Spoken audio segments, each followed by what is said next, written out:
जी दोस्तों अस्सलाम वालेकुम या अली मदद सिंध कायनात यूट्यूब चैनल के प्लेटफॉर्म का हमारे पानी होस्ट कबीर हुसैन दोस्तों खुर्शीद लाल शहबाज कलंदर के दरबार में अवां सलाम अर्ज़ करे तो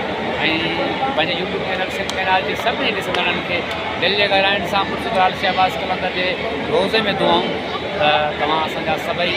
जेको आहे ॾिसंदड़ आबाद रहो ख़ुशि रहो ऐं पूरे आलम इंसानियत के लिए असांजी इहा ई दुआ आबाद हुजे ख़ुशि हुजे ऐं ॾिसंदा रहो पंहिंजो यूट्यूब चैनल सिंध कायनात ऐं तव्हांजो पंहिंजो मेज़बान कबीर हुसैन तव्हां जे लाइ ख़ासि दुआऊं करणु खुर्शीद लाल शहबाज कलंदर दरबार में असीं पहुता आहियूं ऐं पंहिंजे सभिनी ॾिसंदड़नि जे लाइ दुआऊं पंहिंजे चैनल जे लाइ दुआऊं मौला असांजे इन मिशन खे जेको आहे सो कामयाबु करे पाए ऐं तव्हां सभिनी ॾिसंदड़नि खे सभिनी भेनरुनि खे मौला खुर्शीद लाल शहबाज कलंदर आबाद कंदो ख़ुशि हुजो तव्हांजे दिलनि खे नेक जेके बि मक़सद आहिनि सरकार पूरा फरमाए ऐं अवां सभिनी ॾिसंदड़नि जे लाइ खुर्शीद लाल शहबाज कलंदर आबाद हुजो।